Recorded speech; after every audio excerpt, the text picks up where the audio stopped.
around a flag, right, for the Islamic Republic.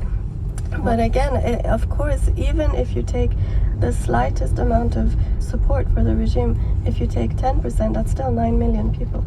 So it's still a big amount, of course, but in comparison, I just want to, point this out, that the visuals that we saw coming out, of course, there were people there, and they were not all forced to come. Lady Rosamond, forgive this hasty note, but I'm enclosing another extraordinary... All will be as well, as it usually is in such cases.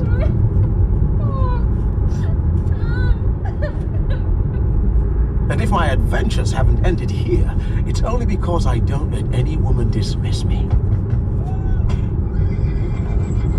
This morning, I answered my nun with an epic sentimental epistle. I've already succeeded. Just received a... Never show your face again. Announced in the most irrevocable way. 4 times. So no time to lose. I'm on my way now to have my pardon signed. There's only one absolution for this kind of sin, and it can only be granted in person. There's a speed camera ahead. I almost regret I didn't settle out of court. But then I remember, the prosecutor is powerful, the lawyer eloquent, and the plaintiff, me, pretty. If these 3 count for nothing, the entire legal system would collapse. Oh, I only have your letters to divert me, but honestly, Val, you're either deluding yourself or you're deceiving me. I never said you loved your judgelet enough not to betray her. This is standard stuff for men, from emperors to vagabonds. Anyone who abstains these days is a romantic, and that's not a defect I can accuse you of. So she's taken you back. Let me tell you a story. I once knew a man who was embroiled, just like you, with a woman who did him no credit. Sooner or later, he knew the affair would ruin his reputation, and he was ashamed. But he didn't have the courage to finish it. He said it was out of his hands. A woman friend was tempted to publicize his besotted state and make him a figure of permanent ridicule. But instead, for whatever reason, she sent him the following template letter as a remedy for his disease. My angel, everything bores us in the end. It's out of my hands. So if today I'm bored by an affair that's gone on 4 dreary months, it's out of my hands. I cheated on you, but your endless tenderness made me do it. It's out of my hands. In 2 miles, at the Great Cambridge Junction, use the left 2 lanes to follow signs for A10, A111 towards C London, Dalston. It's out of my hands. I leave you without regret. That's how it goes. It's out of my hands.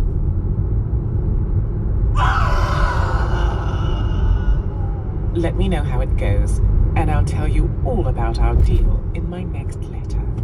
My dear Lady Rosamond, I write with troubling news of our young friend Lady Torval. Yesterday morning, she arrived at the convent where she was once a schoolgirl. She asked to be shown to her childhood room, and there she sat down. There's a speed camera ahead. Here until I am dead. A married woman, they told her she would need special permission, but she so stubbornly refused. They allowed her the night. She seemed composed and lapsed into a dream, just clasping her forehead. When the nuns asked if she had a headache, she said, "The evil is not in my head." Oh, you that I love, you that I adore. Oh, to think that I'll see you tonight. Oh, do not reproach yourself if you, like me, have awoken only yesterday from the serenity of friendship into the sweetness of this love. There was no seduction. A seducer plans in advance, coordinates his moves, but no. No, true love doesn't allow us to think. It distracts us from our thoughts with our feelings. she would not sleep.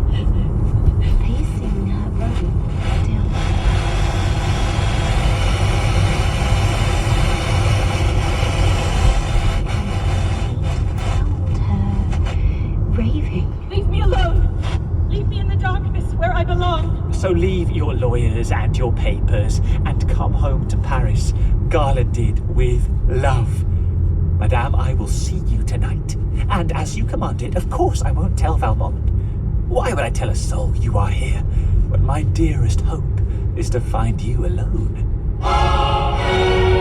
Seriously, Valmont? You sent my letter? You really sent it to her? I wasn't sure I quite got your story, but I thought the letter was witty. So I copied it out straight away.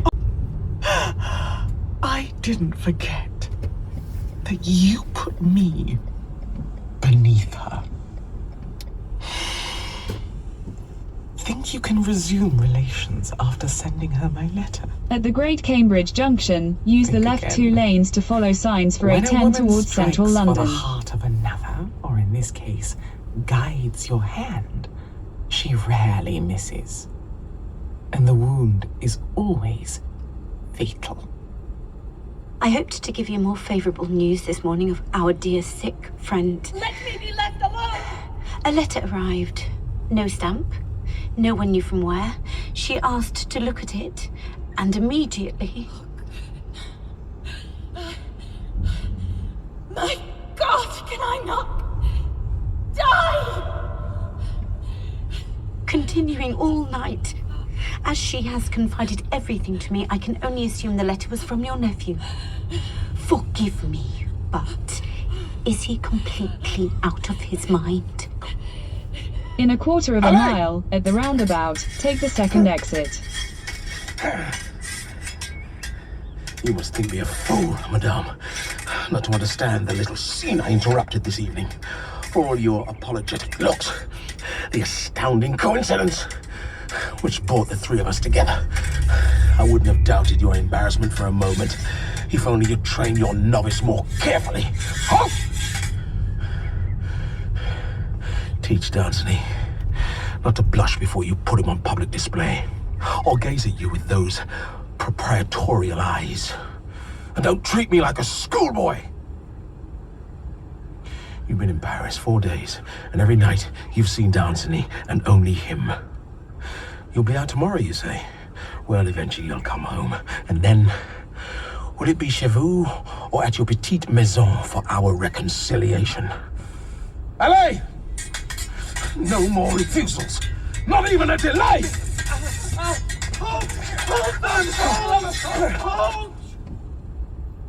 Do you know why I never remarried? Because I grant to no one the right to criticize my actions. I've had many rich offers, believe me, and I've never worried about being forbidden to do what I want. I can always manage that one way or another.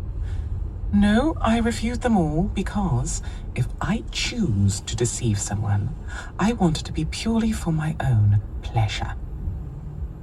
And here you are, writing me the most marital letter imaginable. So you found Danceny at my house, and it peeved you? Diddums. The Valmont I once loved was charming. I never met a more charming man. If you should find him, bring him to me. He will always be well received. We know we can destroy each other. 3 words in reply will be enough. I'd prefer peace and union, but the least delay on your part will be taken as a declaration of war. Then it's War. Lady Rosamond, forgive this hasty note, but I'm enclosing another extraordinary letter from Valmont, begging me to mediate for him with our poor friend. He says he's in despair. I don't know what to think. Can it be true? Or is this another of his deceptions? Oh, I have to go. Tell me how to reply. Yes, I'm coming. Editor's note. As no evidence could ever be found to resolve the question of Count Valmont's Exit the sincerity, roundabout. we have omitted his letter to Lady Volanges. Though there were no doubts the following morning. How are you this morning? Slept well? How's young Danceny coming along? There's something about young love, don't you find? I mean, look at these. In In a quarter of a mile, turn left onto Checkers Way. Danceny, Oh. you used to tell me so often I loved you less. But Mama is nearly always away from home now, as well you know. And I was hoping you would make the most of this time, but you were not even thinking about me. That makes me so sad. Sadder than ever when seeing you is all I want. The doorman? The doorman Turn says, left onto knock on Checkers the window. Way. He let you up the side staircase. I leave the door of my room open, and don't worry about my maid. She's promised not to hear a thing. Why is my heart beating so hard? I have never loved you so much. In 300 yards, I want at the to tell you roundabout, so turn much. right to stay on Checkers Know if Way. you love me. So, So let's see if you'll come tonight. sorry I got in your way last night, Danceny. You should have told me. I called on you twice today. Your valet says you'll be back later. But briefly, you're expected by a lovely woman you adore. At your age, what woman isn't adorable? Bravo. But bad luck for you. My zeal on your behalf with Cecile has finally borne fruit in the shape of the note she's implored me to enclose. If only I had known from you the secrets you left me to guess. But let's start from where we are. Myself, In a maybe we're quarter of not a so mile, very different at the now. roundabout, I take the say, second the exit. First passion doesn't come around every day. And what are you really risking on the other side? No apologies in advance, of course. Never give them the chance to check your excuses on the night. Just make her wait. Choose a reason tomorrow. After all, what can an older woman gain by anything but forgiveness? She'd lose all her pleasure, along with her prestige. You decide. Just let me know.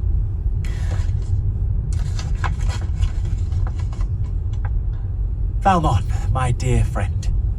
How could you doubt my heart or my decision? Resist Cecile, the woman I love forever.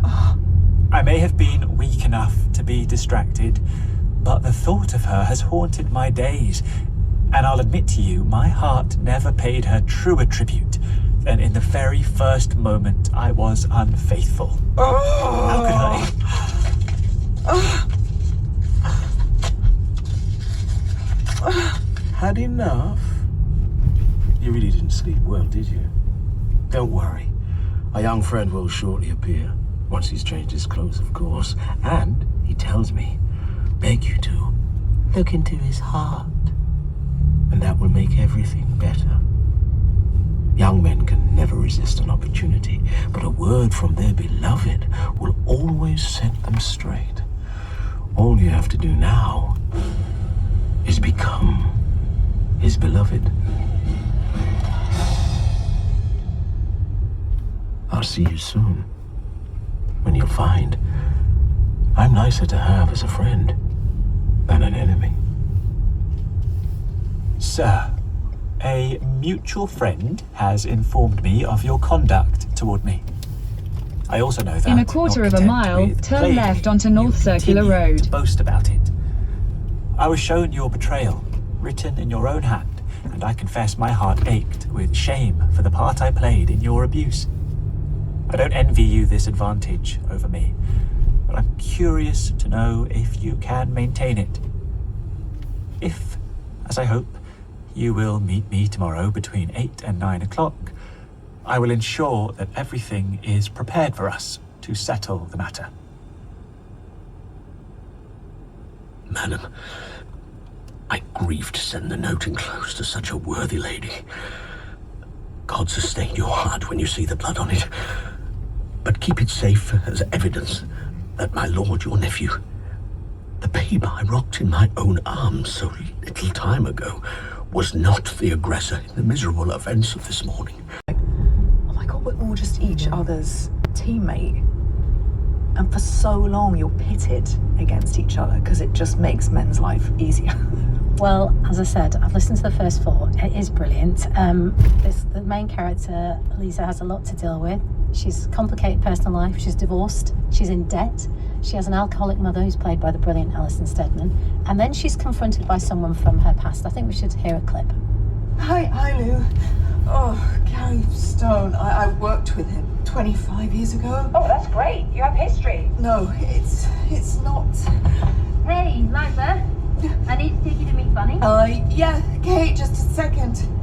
I'll get in there. Yeah, but nauseous. Too much coffee. I'll get you some water. Liza, what are you talking about? I was young, Lou. He is hugely respected, Liza. I'll say something if you like, but I told you this job changes everything. I know. You can do this, Liza. Yeah. Proud of you. I can do this. 3 weeks. Till Shirley is back. 3 weeks to make my mark as the supreme intimacy coordinator. Unrivaled in her easygoing persona. The actor's favourite. So there we have you talking, the character of Liza talking to her agent played by Hannah Waddingham. Yeah. And in that scene it reveals that even though she's been brought in to be this intimacy coordinator, she's going through something because she's, experienced something, she still has to fit in. Yeah. Her role is to kind of reveal, kind of lift the lid on what's going on and what's wrong, but actually she's there to just make sure she doesn't rock the boat too much. Yeah.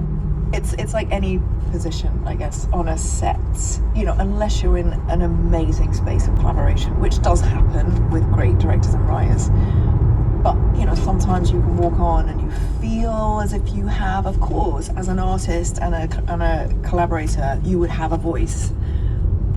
But oftentimes you can have a voice to a point, then you need to shush. And so, for Liza sort of being pushed, I talk about it later in the podcast of like, how much are you willing to kind of mute for 10%? So her agent's like, no, just do it. Because everybody benefits, if you push through the pain barrier. How much of your own experience did you draw on? Because obviously in your early career there was no such thing as an intimacy coordinator. Absolutely none. And nudity very, expected of young actors? Totally expected, of course. It was just par for the course. It's like, most scripts from 17 to, I'm just trying to think when they don't really want to see naked women anymore. Probably about 38. They all have, a pretty good amount of nudity in them. Sex scenes, intimate scenes. How do you get through it if you don't want to do it? But you have. Well, there was no way out, I guess. I was also so young, scenes and nudity. And I think I was so excited to be doing what I thought I wanted to do that I guess I didn't question it. And it's only, later when you start to get a perspective because you experience more sets and more people, more personalities. You understand the kind of... The power dynamics. The power dynamics of it. It's such an education. So how do you feel about the younger you who just got on with it? I mean, kind of sad a little bit that there was no one there, and I'm very happy now that there are, they have to have coordinators on sets for younger actresses and actors, of course. We have to talk about Cersei Lannister in Game of Thrones. I mean, we don't have to, but we have to. I mean, incredible character to play, earning a Golden Globe nomination, 5 consecutive Primetime Emmy nominations, blockbuster TV series. In 200 yards, use the left 3 lanes to turn slightly left to stay on North Circular Road. Fantasy had not been really a television thing, something so epic. And it was an unknown thing, and I guess most of us were like, who's going to watch Incest and Dragons? Use the left 3 lanes to turn slightly left to stay on North Circular Road. And I think we were all, after year, really still shocked by the kind of appetite for it. Me included. Still there. You've spoken about how the transition of the show's female characters from oppressed, brutalised women in the first few series to leading ladies was a deliberate strategy. And that reflects sort of changes within the industry. So, I mean, did you see things improve over time, or did that come with the success and the power of just having that success in the series? I mean, that's a question for David and Dan. I still don't love the final season. I was like, I feel like they crushed all the women. They kind of built these incredibly independent, forward-thinking, radical females. I know it didn't really exist, but long ago, all these. I'm glad you said it. felt Cersei was this radical feminist. That was my take on her from the jump. So I was gutted when they just were like, she gets crushed. Yeah, kissing her brother. I was very crushed too. Yeah. And then the scene, which, you know, to this day when I think about it, I felt it. I think every woman watching it felt in the bones. If you haven't seen it, I'm so sorry, but, you know, just go back and watch it. But she's paraded and shamed naked through the town, the city in which she was, you know, the queen of. Yeah. And you chose to use a body double, but there was backlash. So it wasn't your naked body. No. No, I just couldn't wrap my head around 3 days of filming that and being able to fully be vulnerable emotionally. That, you know, it's not rocket science, our job, but it requires a lot of emotional bravery. And I knew if I was naked with the 3,000 extras who all knew us, you know, they knew you intimately. Or there's a funny thing when people love a show, it's like they feel like you're theirs somewhere in there. And I was like, I'm just not willing to be naked because I'm going to be in 300 yards, turn left onto Western Avenue. Rebecca Cleaves, who was amazing, was my body double, and we worked very closely together. We kind of tag teamed for 3 days. I mean, listen, I wasn't wearing, you know, turn left onto Western a Avenue. winter coat. I think I was in a bikini or something. But yeah, the ferocity of people's anger that I'd somehow lied to them. What do you think? What do you make of that? It kind of makes me giggle. In 300 yards, turn right. And also, you don't need to do it if you don't want to. No. It's acting, surely. Yeah. But really challenging. You have 2 children, and you have actually publicly spoken about postnatal depression after the birth. Turn right onto Highfield Avenue. How did you get your diagnosis? I was a first-time mum, so I had no idea. I just thought, oh, this is what comes. You just are insanely paranoid about every single time you look away from your child, something's going to happen. And I went for a medical for Game of Thrones, actually, and the female GP that was doing my medical said, are you okay? And I just burst into tears and I said, I don't know, I've just felt really sad. In And she 300 said, yards, you've got turn left. postnatal depression. And I was sort of relieved, and then she put me on some antidepressants, and I think I was on them for maybe a year, and yeah, changed my world because it was unmanageable. I know it's really important when women in public eye do speak about these things because it opens up a conversation. But did that take a minute to think, I'm going to talk about this? No.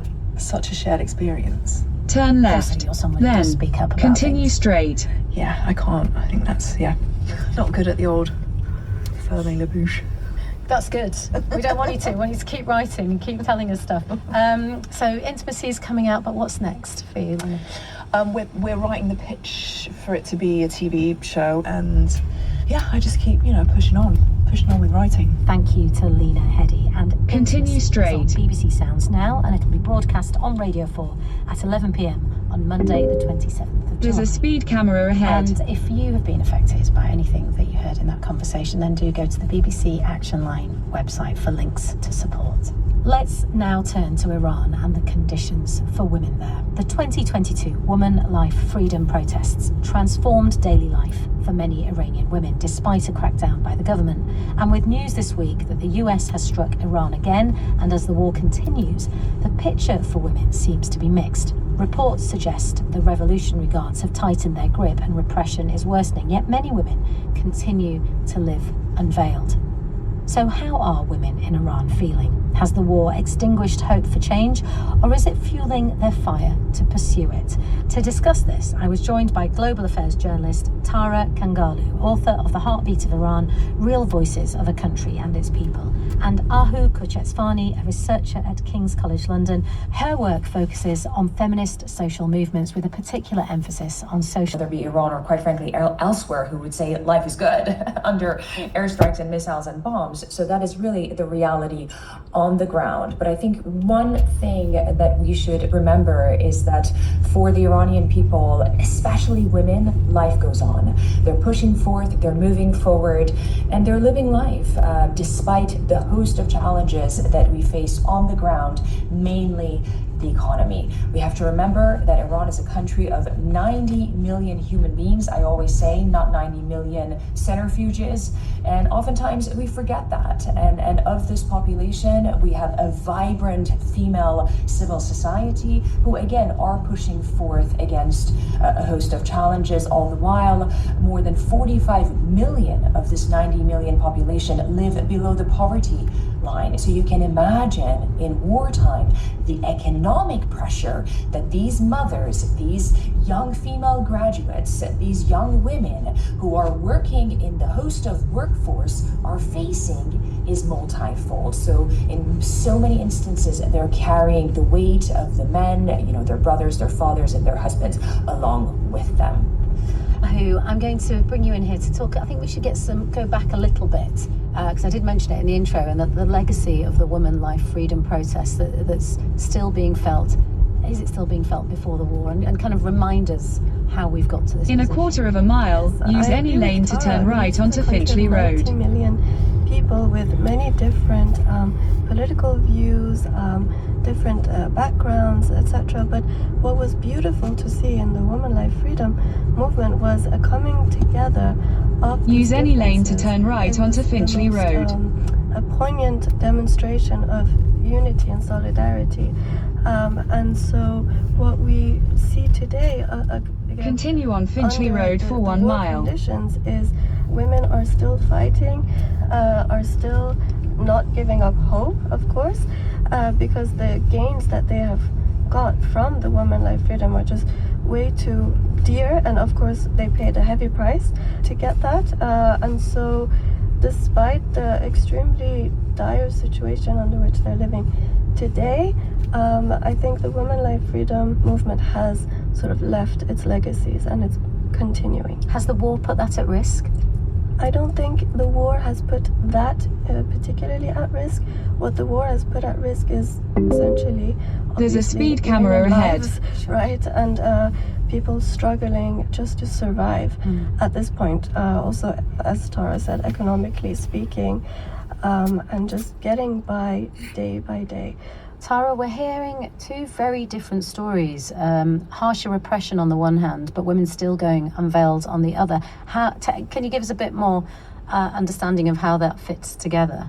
Imagine Tehran or any other major city across Iran, like any other cosmopolitan, quite frankly, elsewhere in the region, and here in London. So I want you to imagine young women, young girls, men and women walking the streets, going to restaurants, going to coffee shops, going to just different places that are alive, again, despite this wartime, but also a regime that has evolved into its most hardline and emboldened form. Again, historically, we have to remember that anytime a regime comes under fire, it evolves in a more hardened way. So that's the reality on the ground. But as I said, life goes on for ordinary Iranian women. And I think one of the failures of the media in the West, which I'm part of course, is that we look at the Iranian women through this victimization lens rather than let's humanize them. Let's tell their stories. There are women in Iran right now who work in, again, a host of sectors. You have female pilots, you have female scientists, doctors, lawyers, shopkeepers, coffee shop owners, chefs, engineers, the whole host of STEM professionals, and also within the government. And that's the truth and the reality. So this is a vibrant society with women who make up the majority, by the way, of university graduates who have an active role in this civil society. And they've done that, by the way, with their own hands, with their own tenacity, with their own vigor, with their own talent, against the backdrop of a regime, of a government, and also a patriarchy that wanted to hold them back. So fundamentally, Iranian women are not these sort of backward victims, but rather tenacious women, like anywhere around the world, who are pushing forth. And just briefly, I remember during the January protest, I was interviewing a journalist, a female journalist, who was very much part of the coverage of the Mahsa Amini's killing and the stories that emerged as a result, and the protests that were brutally quailed. And you know what she said? She said, Tara, the only revolution in Iran's modern history that was successful was women life freedom. Because we gained our agency more than ever, and we're showing that publicly. And that's continuing. I want to get your thoughts on that, but just to remind people that Gina Mahsamini was the 22-year-old Kurdish woman who died in police custody after being detained by the morality police for allegedly wearing her hijab improperly. Your thoughts? Yes, I agree with what Tara is saying. I mean, I just want to add that, of course, Iranian women should not be perceived as backwards, but neither should Iranian men. The government does not represent the majority of the population. Again, going back to what we were saying in the beginning, a country of 90 million people is quite vast, and you know what we saw with, for instance, the funeral procession of Khamenei just around 10 days ago, the discourse around that and the visuals that came out were meant to sort of portray this image of national sort of railing around the flag, right, for the Islamic Republic. But again, of course, even if you take the slightest amount of support for the regime, if you take 10%, that's still 9 million people. So it's still a big amount, of course, but in comparison, I just want to, point this out, that the visuals that we saw coming out, of course, there were people there, and they were not all forced to come, for sure.